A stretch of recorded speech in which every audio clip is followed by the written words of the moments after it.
listening to the Philanthropisms podcast with Rodri Davis.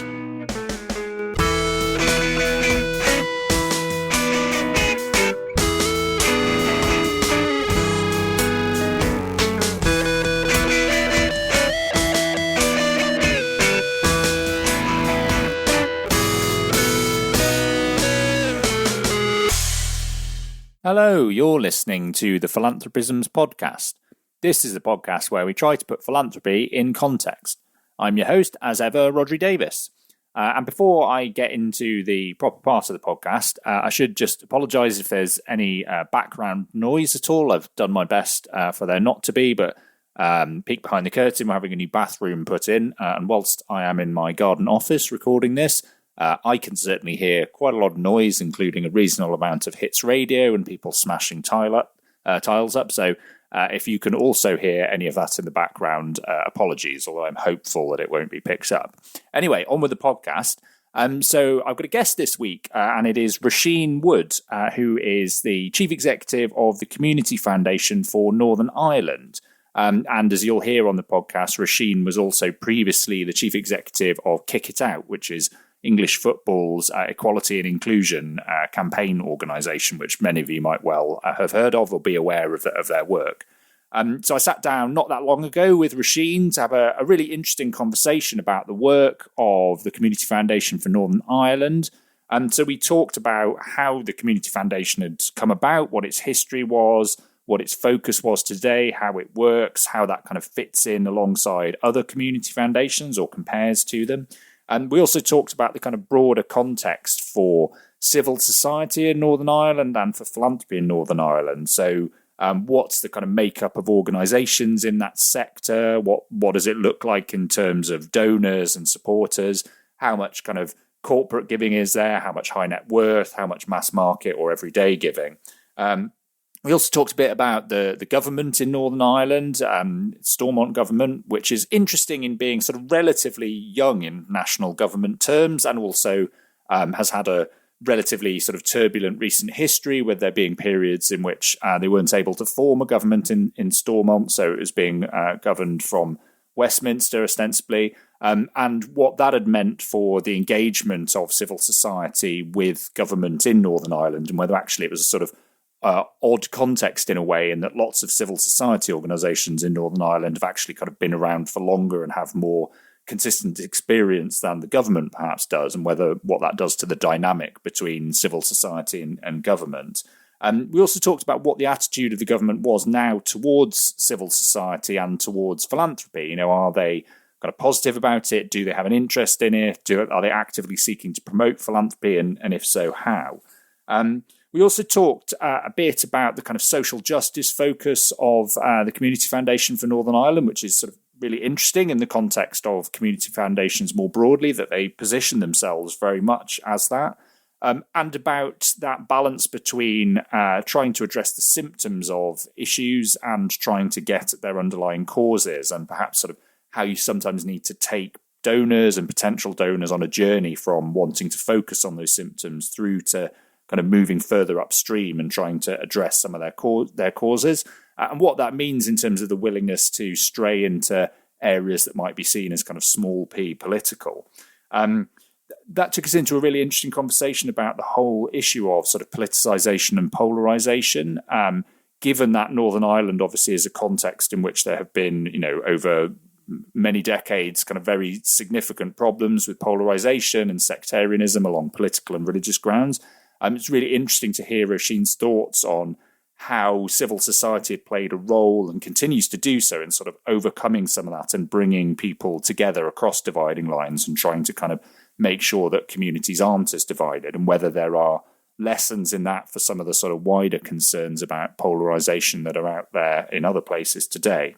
We then talked about the nature and the role of community foundations in general. You know, what is the USP of a community foundation? What particular value does it have, and what role does it play inside that kind of wider ecosystem of a philanthropy in a particular place? And also we talked a bit about the potential for kind of looking outside of the immediate geographic area and trying to appeal to people's sense of place who might not be there anymore. So the kind of potential for tapping into a diaspora, as it were, a kind of Northern Irish diaspora that might be working either in kind of the Republic of Ireland or over in England or further afield, and whether they could be a sort of potential source for place-based funding in the future. Anyway, without further ado, let's get into the conversation. I hope you really enjoy it. I certainly did, and I will be back at the end for a bit of housekeeping.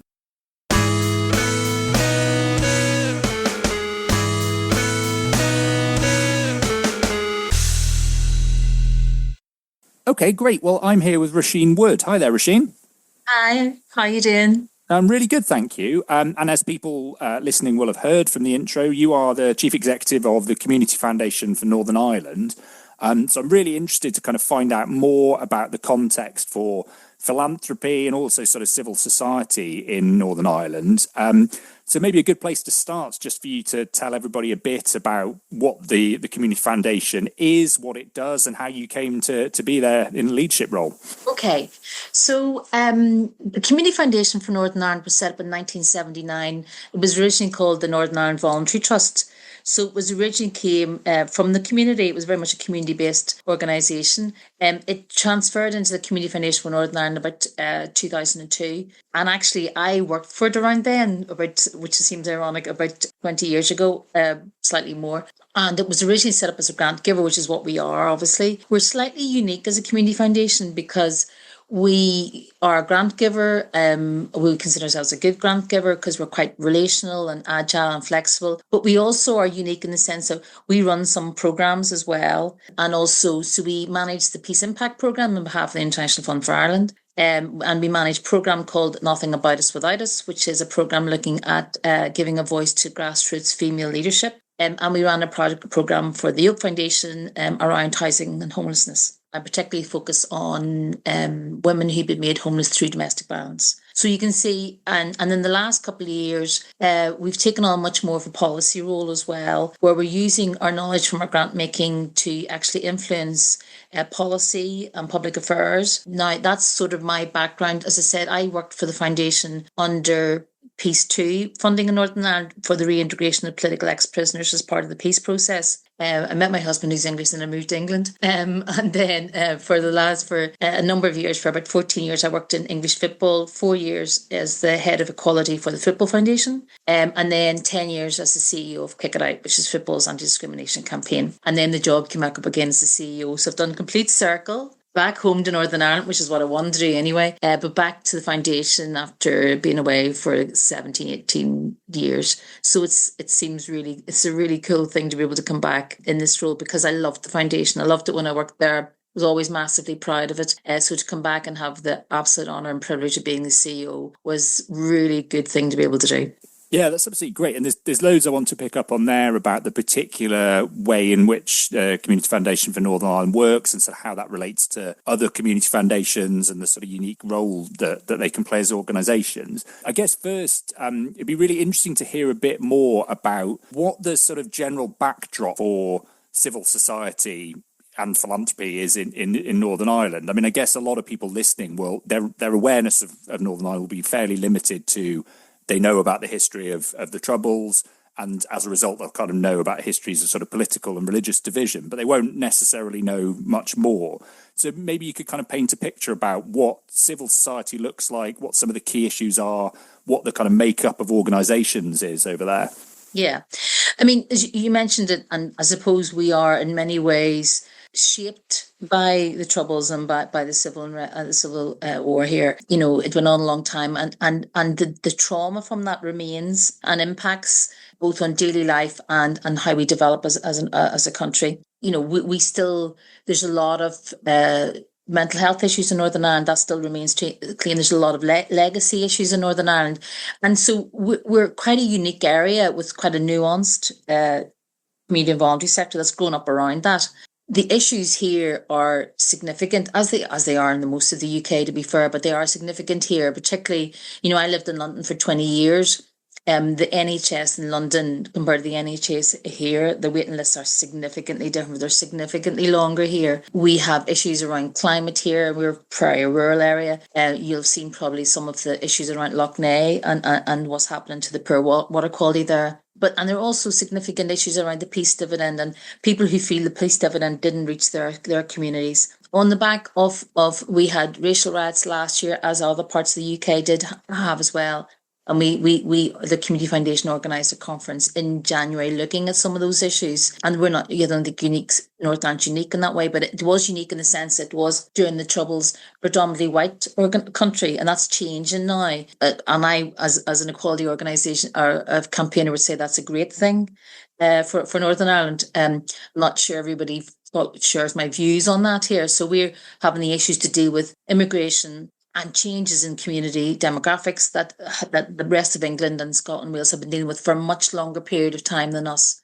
So for us, and we have a very vibrant community and voluntary social enterprise sector with probably about 7,000 organisations. But with the cuts that's happened to government, and particularly Northern Ireland, as you know, most people know Stormont has been in, out. We're in at the moment. We hope that stays. But because that gives a country with a government that hasn't had a long period of stabilisation, a long period of growth, and a long period to go through the dynamics and the experience of running a country every day for years on end. We just don't have that yet. We've had significant cuts. We're the biggest independent funder in Northern Ireland. The lottery are the biggest funder.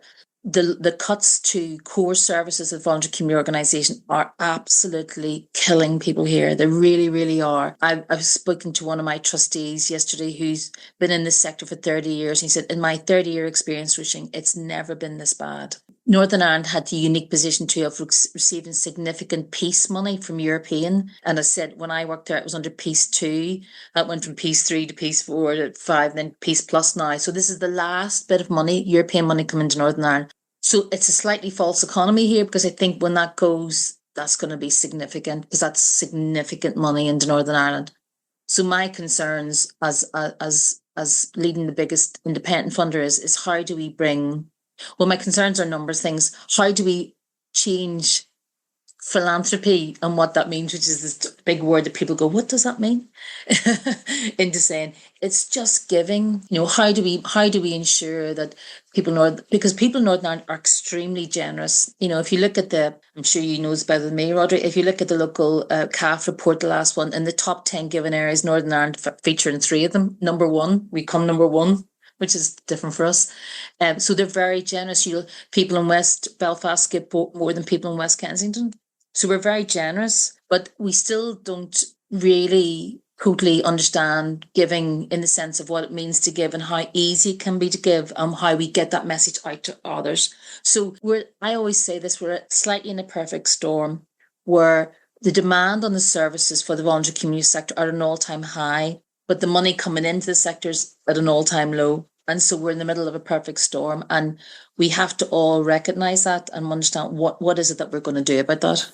Yeah, and it feels very similar, I think, to the context in lots of other places, or maybe more acute, as you say, because if that reliance on government or European funding has been greater, then when that money's no longer available, that suddenly the question about what to do instead is very difficult to answer. And I know it places an enormous amount of sort of strain then on philanthropy and giving, because suddenly that becomes the only source of potential income.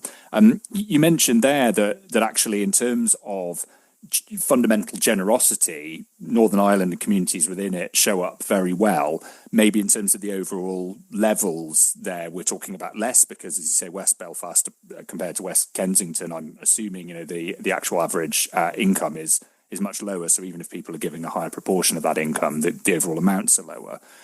Is most of the giving that is currently there in Northern Ireland what you would think of as kind of everyday or mass market giving? Or is there any sort of philanthropy in the sense of people giving larger amounts? I know that's not necessarily the only or best way to define philanthropy, but assume for a minute that we're just talking about major donor giving, or however you want to term it. I'm just really interested in whether there is any of that there, or whether that... Oh, there is. There definitely is. There is. I mean, we manage 68, 69 funds on behalf of corporates, other foundations, and high net worth individuals, private philanthropic giving. I think Irish philanthropy is much different than American philanthropy in the sense that most of it comes from entrepreneurial activity, people who've had businesses sold. So a lot of the people that we work as private philanthropists are people who've sold their businesses, and so they're looking. But they're very. We find that philanthropists in Northern Ireland, the ones that we deal with, a lot of them are quite quiet.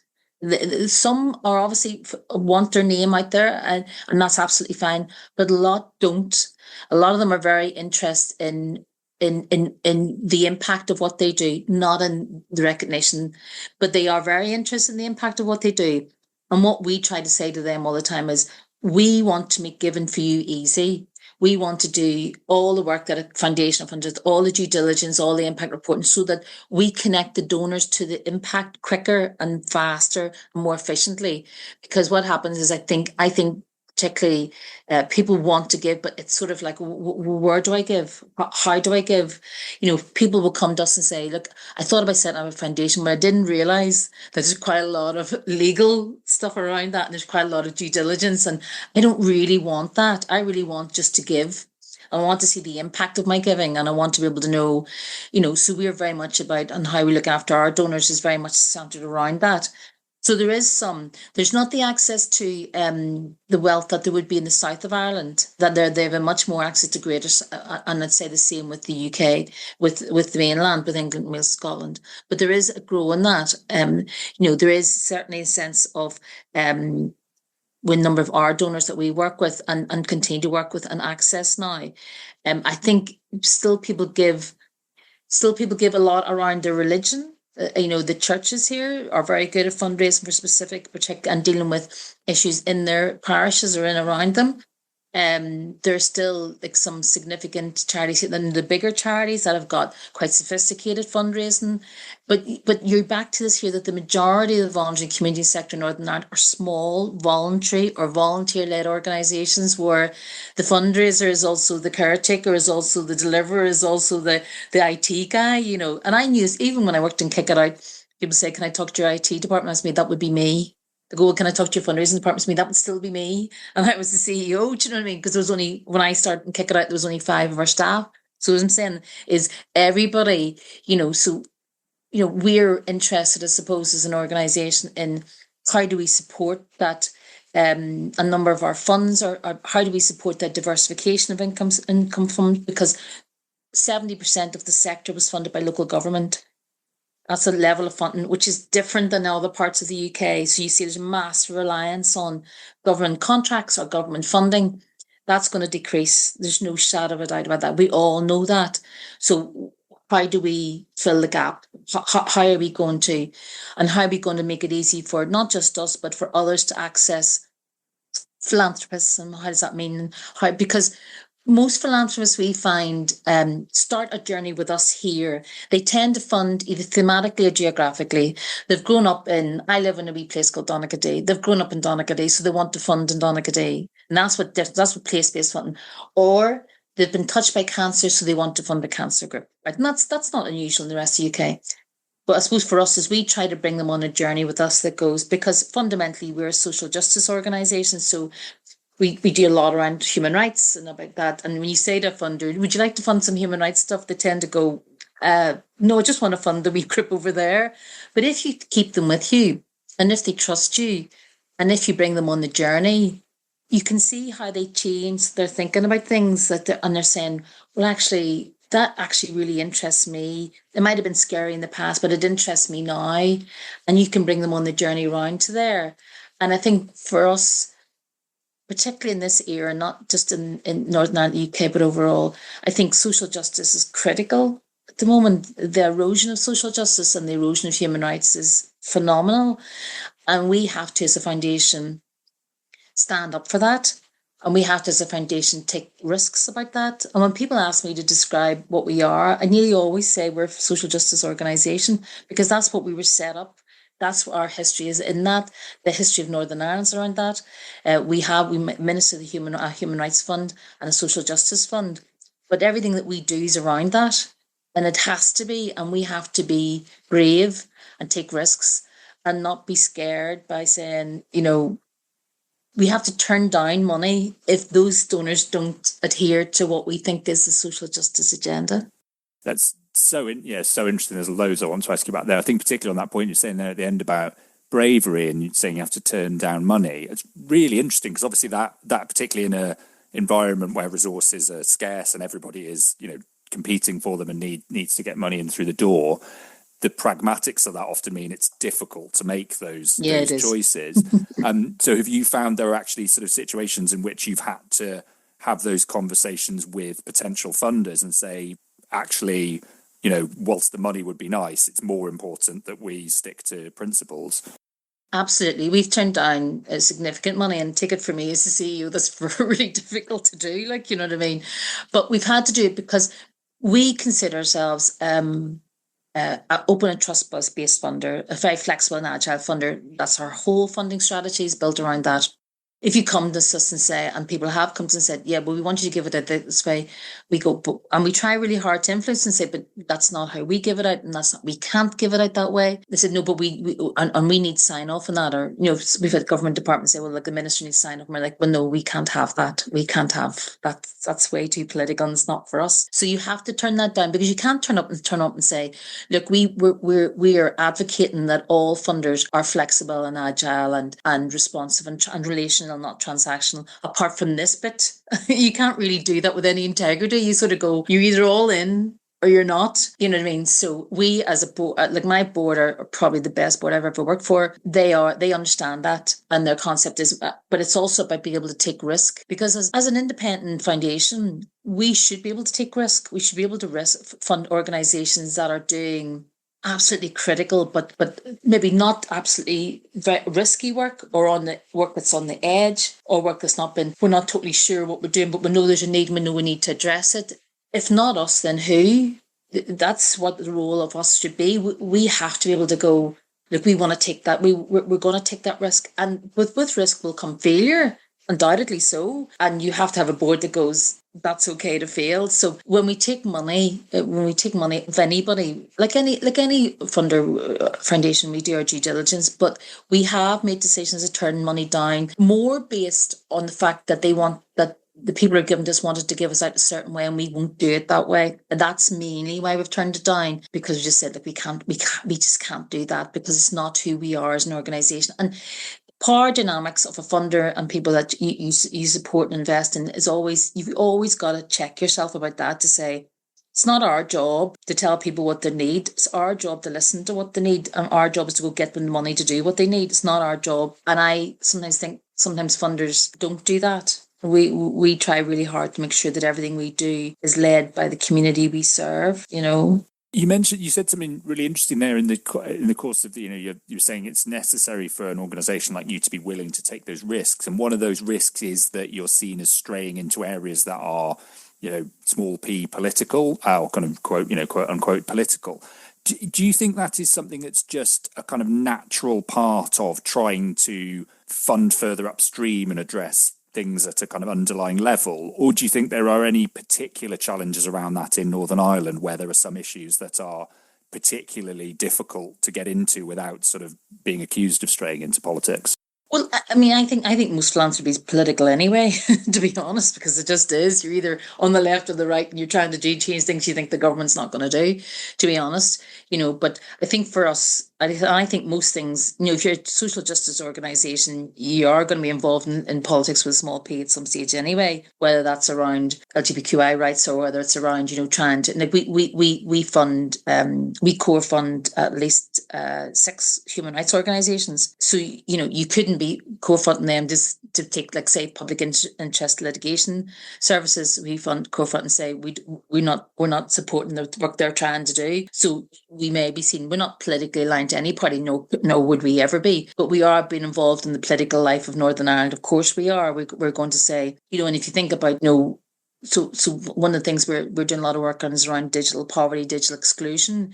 You can look at digital justice or digital rights. Anything to do around poverty is always going to be politics with a small p, because you're trying to you want to try and change the world. Like, I mean, I know that sounds really like, my God, who's your, what are you trying to do? But that's what you're trying to do. You're trying to work with others to go, how can we make this country that we come from, a better place? And what does that mean for us? And it means addressing things like climate and about poverty, and it means, I was listening to Save the Children saying today, we're not, no, you're not doing enough, and neither we are. You're talking 2025 and poverty. You're thinking, can we be talking about poverty? You know what I mean? How can we be doing that?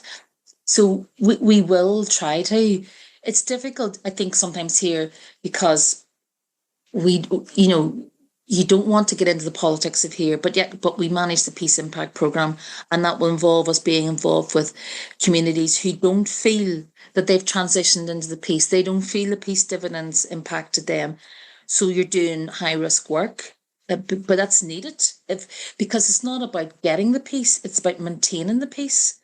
And I always say, people talk here about the two communities, and I keep on saying there's more than two communities here. And that's the other thing, because what you don't want to replace is sectarianism with racism or Islamophobia or xenophobia. And I'm, my background is in inclusion and equality and campaigning around that. And you would be naive not to think there's a rise of the far right in the whole of Europe and the UK, and we're not immune to that. How do we address that? How do we make sure that people from a land of immigration, because all we ever did was immigrate in other places, how do we make sure that we're welcoming to people coming here that are going to make this society and this country, in my opinion, a better place to live and a better place to be?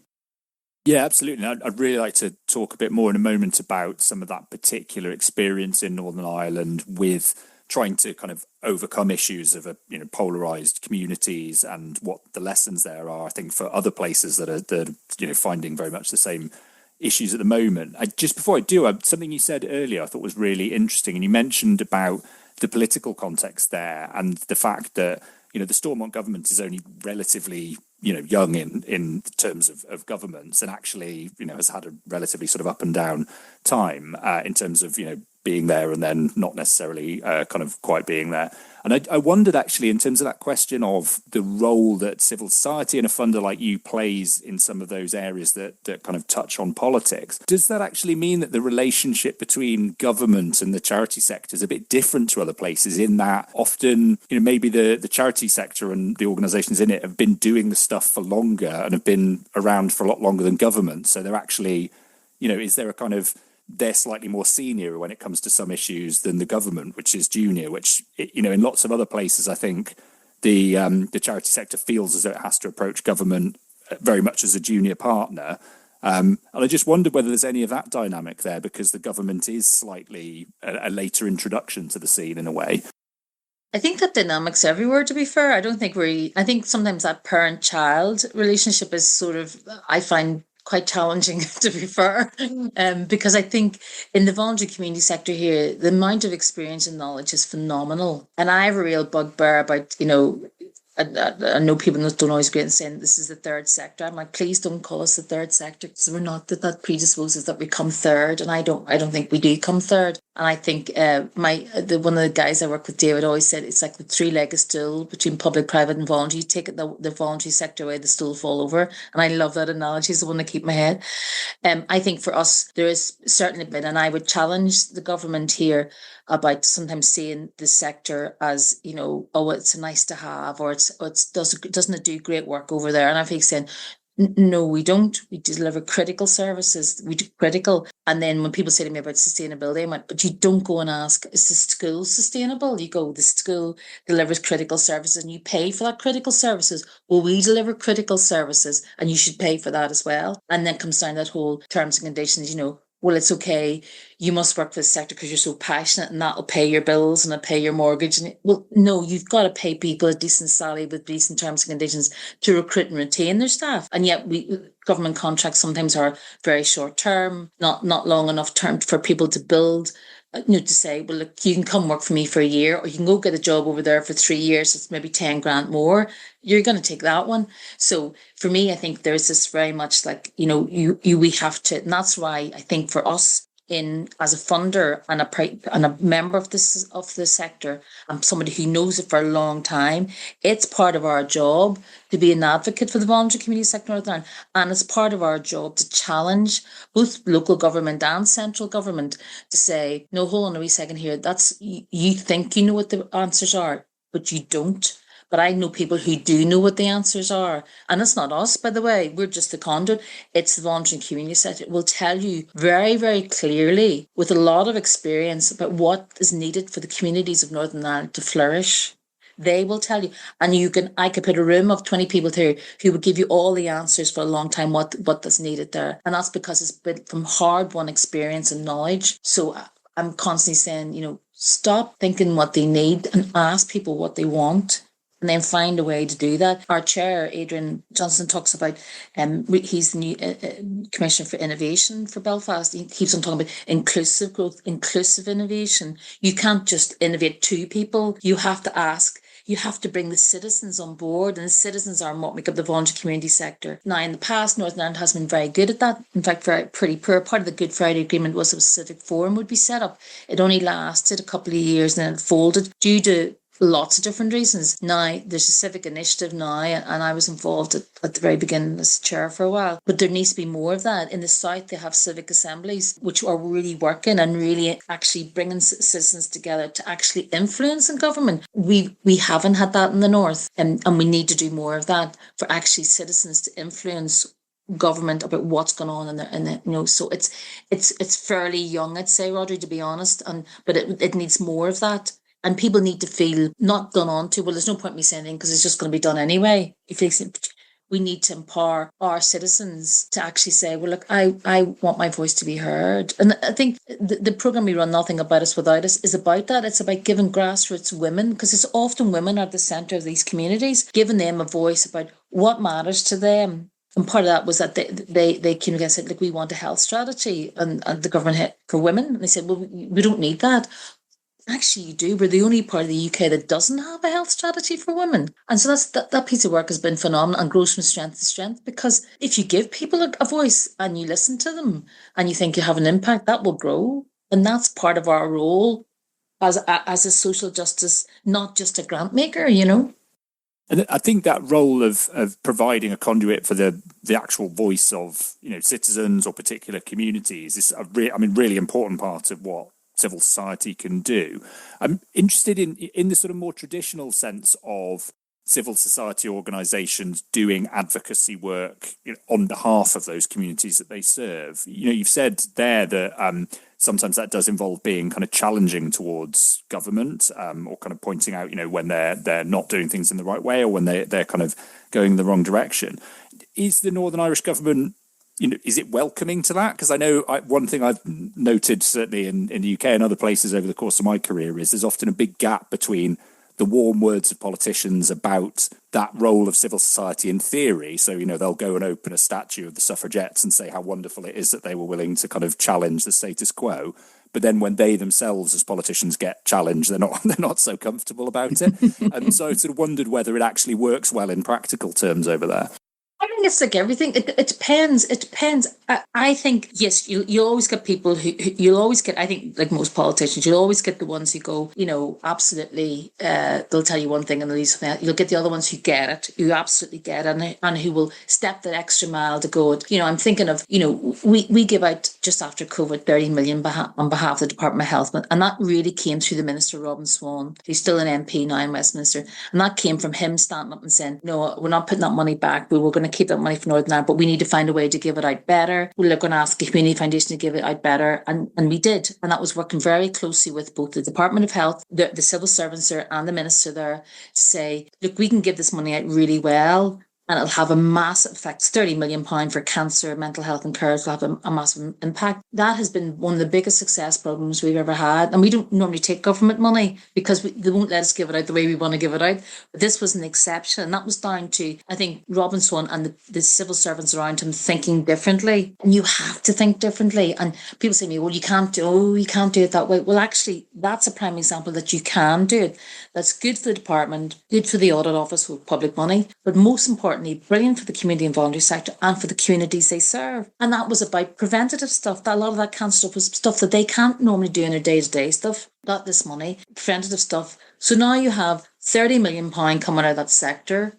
No money, there's no more money going into it. So all of that work you're thinking is just going around to go through to the NHS or to other services. And you're thinking, but you have an NHS on its knees. How are you going to, how's that going to work? So it's frustrating not to think about how we can. So we don't have a philanthropy strategy for Northern Ireland. And we are the biggest supporters of it. We should have a philanthropy strategy for Northern Ireland. We should have departments working together to go, this is what philanthropy can bring. This is what giving can give. And it's not about saying, well, look, we don't have to pay for those services anymore. It's not about that. It's about saying this is a different way to fund a sector that can be very, very innovative, very agile, and very creative, because they've had to be. They've had to make £20 last longer because they don't know where they get the next £20 than somewhere else. So I think for me, it's about trying to work with politicians and with senior civil servants to go, and you meet some of the best people, who get it, and you go, there's a different way to work here. There's a different way to do things. And if we don't start waking up and thinking what that is, we're just going to have the same conversation now that we're going to have in 10 years' time. And it's frustrating for a place that's a sector that in Northern Ireland is very innovative, very creative, very stalwarts, basically sometimes, my team that work for me, probably the most passionate people that I've ever worked for and with. Same as my board, and they're there because they want to make a difference. But you've got to give them money to live. They've got to pay a mortgage. They've got to, you can't just go, can you just keep doing that because you're passionate about it? You've got to say, and I'm going to make this seem as a career. We're going to pay you what you're entitled to and what you're due, because we value what you do. We value everything you do. So we think that this is what we should do. And I think that's frustrating for people, because we're losing people. And I know, I talk to people all the time in the sector, we're losing people. We're finding it difficult to recruit routine. Now, I think this is the same everywhere. I don't think Northern Ireland's particularly unique here, but until we start actually putting our money where our mouth is and saying we actually do value you, we're not going to keep them. And in terms of what you said there about the idea of government taking a more strategic approach overall to philanthropy and sort of understanding it, not just in individual instances, but the role it can play kind of across the board, it feels like something that I heard in lots of other contexts. I know in the Republic of Ireland they have moved forward a little way on actually kind of achieving that and looking at that from over in England. It's sort of interesting because we're still kind of calling for it. Has there been any sort of movement on that in Ireland, or is it still something in Northern Ireland, or is it something that you're still kind of trying to push the idea of, or has there been receptiveness towards it? I think there's interest in it now. I mean, John Doherty, my director of public affairs and policy, is part of the COM group in the south. So we work very closely with Community Foundation Ireland, so we knew about it, and we're a big advocate of it. Well, it was brilliant. There's a lot of work going into, a lot of people involved, and so we know it, and we know the model well, and we constantly are asking for it. I think there's more reception than there was, but I still don't think there's still I don't think there's a total understanding of what it can bring. I think, every so often we'll go up and we'll brief ministers or civil servants about it and what actually it would mean for Northern Ireland. I don't think still there's nobody's taken a particular lead on it, and I think you need someone in government to take a lead on it for it to start to actually taken down.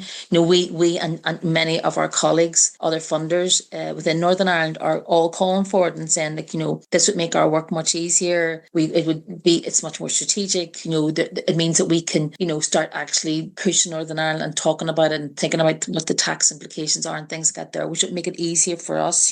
But I still don't think it is where it needs to be by a long shot. And I think, we would be such an advocate of trying really hard with colleagues to try and say, look, this is what's critical for us as we need, because we know the sector will not survive without more money coming into it, and that's not government money. Yeah, absolutely. I wanted to come back to the question we touched on a couple of times around sort of polarization and division, because obviously this is a big part of conversation in lots of places. I mean, it's a huge issue in the US, but also in the UK and elsewhere. So there's a lot of concern about society being divided and kind of how we potentially overcome that.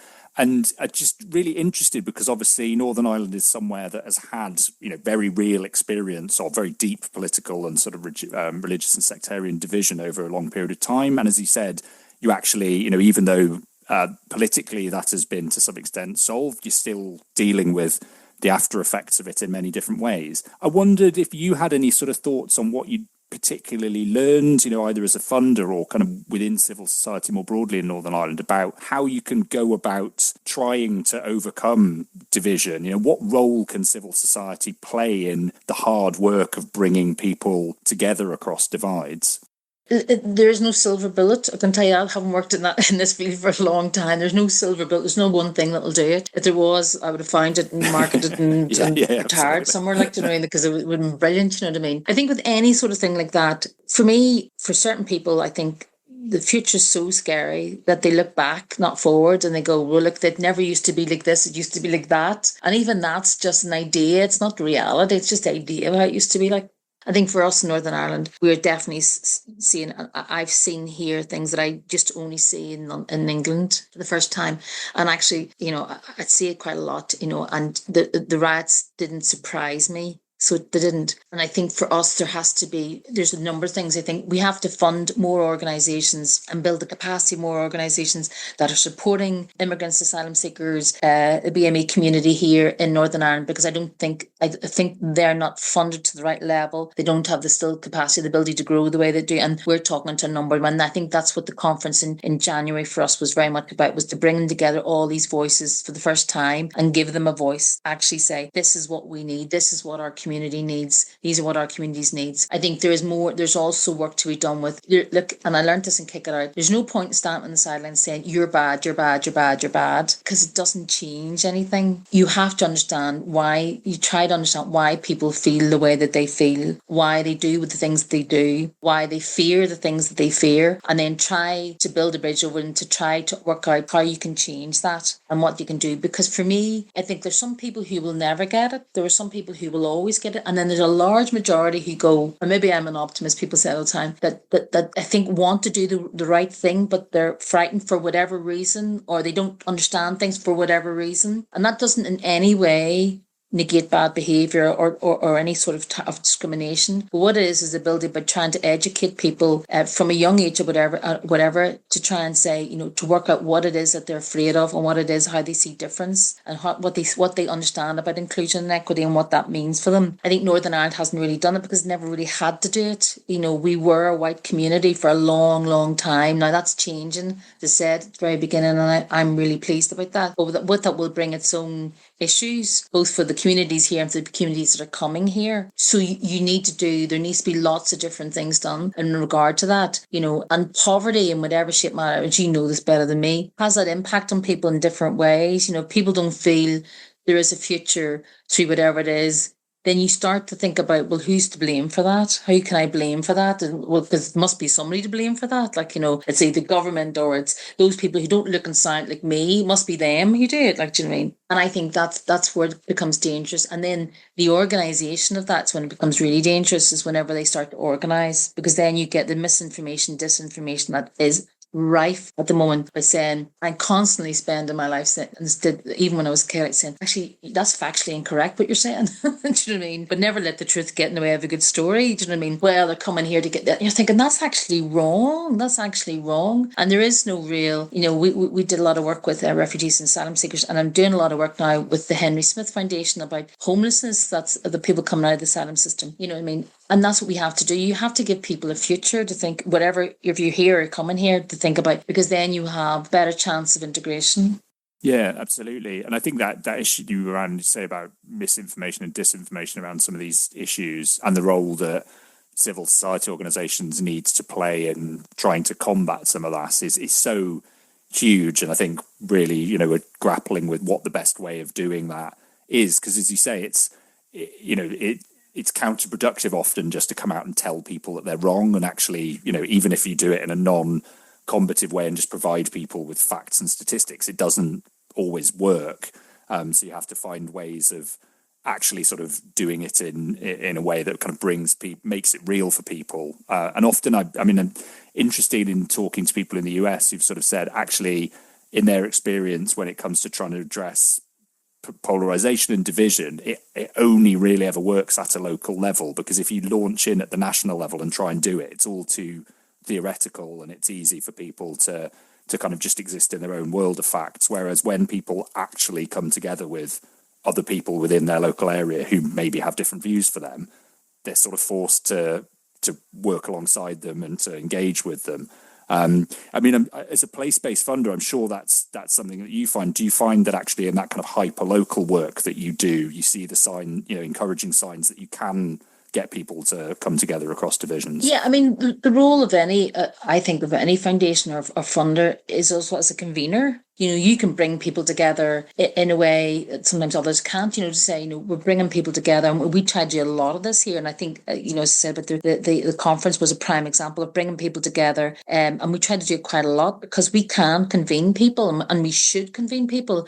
And it's given people the ability to have a safe space to ask sometimes challenging questions or ask questions that, well, you don't automatically receive a label if you don't know the answer to them, you know what I mean? And I think that's because if you only bring people, and I think this, and kick it out, if you only bring people that are anti-racist together, then you're only speaking to anti-racist people. So you go, you're not you think that racism is bad, you think racism is bad, and everybody nods along at you, and you're not changing anything. You're not changing the world. You're just talking to yourself in a different way. And so you have to try to reach out and try through different things. And there is no silver bullet, as I said. It's about education. It's about integration. It's about knowing people, about putting a human face to what you consider is a type, whatever that means, you know what I mean? But saying, but also it is about, and I'm very clear about this too, is it's where when the behavior becomes absolutely unacceptable, there has to be sanctions, whatever they may be. You can't then go, well, someone said to me once, it was just a little bit racist. And I was like, hey, what's a little bit racist? What's a little bit racist? You know what I mean? And it's also about calling it what it is. It's not, let's call it civil unrest thing. If it's racist or Islamophobic or xenophobic, then call it what it is. Do not try to hide behind something else. It's not quite that, because people are uncomfortable with those terms. You have to make sure, so I am a big advocate of trying to do stuff that's proactive and educational, but I'm also just equally an advocate calling things what they are and addressing things for what they are, and where the sanctions are required, then they should be enacted. But where it is about trying to talk to people who maybe don't sound and look like you and do not have that, and we have experienced that in Northern Ireland of doing quite a lot of what we would consider cross-community work, of talking to people who are not from our religious background, and we need to take that learning, of which we have quite significant, and address it in regards to not just the two communities, and also to look at within those two communities, what are the issues that make people think, well, I need a target or I need something to blame. So, and it's got to be that person. You know what I mean? So, and it's also, and I say this even in my own team all the time, it's about addressing your own prejudice and always being aware of them. When people say to me, oh, I'm not prejudiced, and you're like, nearly guarantee you are, because we all are. We just all are about something. It may not be about race. It may be about something else. We just all are, and then there's you need to be able the ability to check yourself when you say, actually, that's actually just my prejudice coming up there. And so it is, I'm aware we're in danger of going too long, so I've just got two more questions I want to ask. One is, we've touched on quite a few aspects of this already, but I just wanted to come back to the particular question of, what is the unique value of a community foundation? I guess based on your experience, obviously each one is unique to its local area and they all look quite different, but also at the same time, they're all positioned as part of this bigger movement of community foundations. So what for you is the kind of key thing that within the wider ecosystem of philanthropy makes community foundations something essential? It's that place-based knowledge. It's just the knowledge that you have. You've been around since 46 years. You, in a place of Northern Ireland, which is equivalent to the size of Yorkshire, you know what the issues are. You know what's worked and what's not worked. You know who you can trust. You know who may look good but are actually not delivering impact. Because if we cannot, and for me, the community foundation, the unique selling point for every community foundation is the fact that they're place-based. They have local significant knowledge that you can't get from anywhere else. They know their market extremely, extremely well. They should be really approachable and flexible funders because they know it very well. The ability to collaborate with other funders to maximize the impact. But what we have to be able to do, which I'm not totally sure that any of us are fantastic in, is being able to articulate the impact of what we do. Because until we are able to articulate the impact of what we do, we cannot make sure that others take us really, really seriously and not just seeing us as, that's a nice thing over there. Because we are intrinsic to the development of any social cohesion of any or any communities going forward. That's what we should be doing. We should be the centre of most what things we're doing because we're based in the community, we know it, and also we're bringing money in. And I keep on thinking, if all the foundations put their heads together, they'll never do this because it's too political, came together and said, we're going to campaign on one thing only. Imagine what that would look like. Imagine if you had the whole, not just UK, not just community foundations, but all independent foundations saying, we're going to come together and we're going to look at really putting resources and policy and campaigning around this one issue. I think that just blows my mind because I just think then that's a different story altogether. And that's why I understand that foundations by nature don't particularly sometimes want to be political in the sense of they don't want to, but if not us, then who? Why would we not be political? Why would we not say it's our experience in funding the sector around homelessness, that these are the main issues around homelessness, that are the people who we fund, the 50 organisations we fund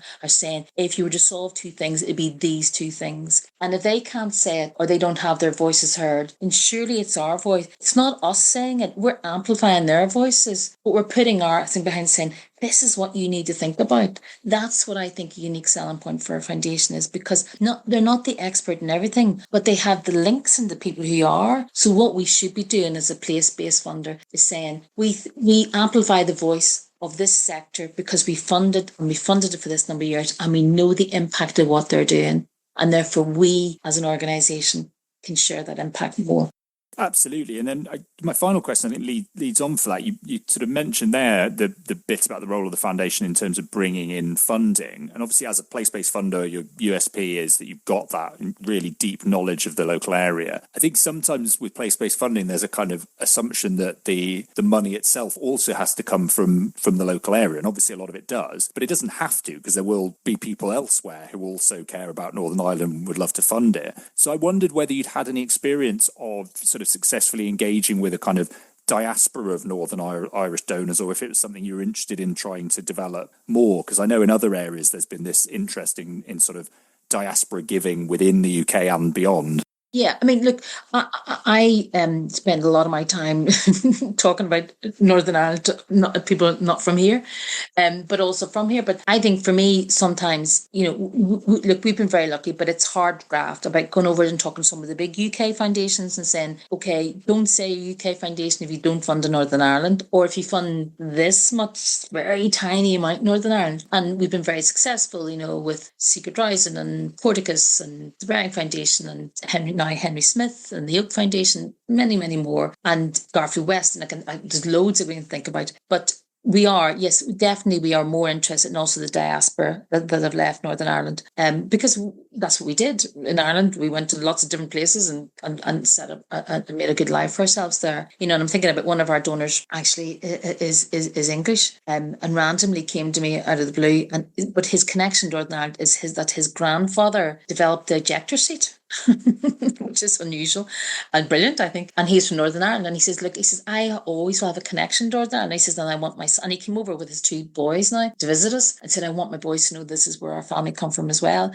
And I think that's what we have to do, particularly in this global world that we're moving in, that people do move. I think we have to try, and that's the reason why recently we did our launch in London, because we wanted people to say, London's England's the nearest place where there was such a significant Irish diaspora, as well as the US. There's definitely challenges in fundraising in the US, and I think there'll be more challenges than that there. But we are keen that, and I think you're right, Roddy, still have an interest in Northern Ireland. But I think it's our job as foundations to actually look where people from our areas have come from, look at promoting us as still as the foundation that is tackling what we're tackling. But also we need to work together, and we're part of obviously the UK Community Foundation Network. Is how does that network work collectively together to say this is a UK network of community foundations? How do we bring money in that's distributed through that network, that we can do things in all our areas about a common issue or common issues? And I think that we have to do more. I think we have to think about how we collaborate as funders, and collaboration, I find, is probably my biggest struggle, because people talk a good game, I think, about collaboration. And people talk about it a lot. And then you say, well, do you want to collaborate? And they go, no. So that we're very lucky. And somebody as forward thinking as the Henry Smith Foundation and Oak and the ones that I've mentioned, going, yeah, look, let's collaborate. Or Comic Relief, we're an intermediary funding body. And the role of an intermediary funding body, I think, is critical. is because they bring just more than we just give out the money locally. They bring much more than that. And they should, if they're good, influence bigger foundations to say, well, actually, maybe we could do things differently. And so that's the taking away of ego, to say, the biggest things I go by is try to be kind, be brave, and be kind, be brave. I can't even forget now because it's gone out of my head now. Be kind, be brave, and be curious. And that's about trying to say, stop thinking that you know all the answers, because you don't, and try to learn from people who are really, really good. I love learning things from people who are really, really good. To say, do you know something, we should be doing that. And then this new area of AI, which we brought into our grant making, things are changing so fast. We need to think about how we work together to maximize what we have and use it in the best possible way. So it's an interesting time for us all, and I think, but one that we have to keep on reminding people. Well, what I do anyway as the CEO of the Community Foundation Northern Ireland is that Northern Ireland sits here doing, I think, amazing, innovative, brilliant work in the voluntary community sector, but we need more funding to support that, and we need to work out why people would give to us. And what can we do to make it easy for them to give to us? And what is the impact that we can articulate to them about why they should give? Yeah, absolutely. And I think both in terms of that question of impact and also that question of why people have a sense of connection to a particular place. That's a whole other conversation that's absolutely fascinating and really complicated. But yeah, it's often, I think, assumed to be much simpler as, you live here, so that you kind of care about here. But these days, the places that people feel an affinity for are incredibly surprising and often have nothing to do with whether they happen to be. No, absolutely nothing to do. And I think social justice and the foundations that I'm part of the social justice network, social justice foundations network. I think that's because people are, particularly young, if you're looking at the future, and young philanthropists will be particularly interested in social justice, I think. And that's why, as a foundation, we're even in our endowment, we're an ethical investor and have been for the last 13, 14 years, because people also ask us that is, how do you invest your investment? And it's not negative screening, it's positive screening as well, and saying, how do you invest your endowment, and how ethical is that there, and how ethical is your grant giving, and do you look at it with a equality lens? And you have to be able to answer those questions, because that's what people are more interested in now. In the past, it's not that, look, I'm doing unto you poor people, here's some money and do that's going. It's what's the impact and how ethical is it, and what do I want to see as a donor, and what do I want to see as a grant maker, and what do you want to have as a community organisation? And those are the conversations that I think are evolving at a relatively fast speed, in my opinion, but ones that we all have to be not anxious and defensive about having. Open to saying, look, maybe we could do it better. We absolutely, we know for sure we could do things loads better. We're constantly trying to look at what could we do better. We could get better at that. We should definitely get better at this. You know what I mean? And if you're not on that, constantly asking, your relevancy or your ability to attract money and give out money in the proper way is not great then, I don't think. Yeah, absolutely. Listen, Róisín, I've taken up altogether too much of your time, so I'll leave things there. But just remains to say thanks ever so much for coming on the podcast. It's been really fascinating to hear all about the work that you're doing, and wish you all the best with it in the future. Definitely keep a keen eye on it. I'll put links in the show notes to places where people can find more information about some of the things that we've talked about. And certainly hope to have a chance at some point in the future, firstly to meet in person, which would always be nice, but also maybe to get you back on the show, in a few years' time and see how things have moved on some of these issues. Thank you so much. It was brilliant. Thank you.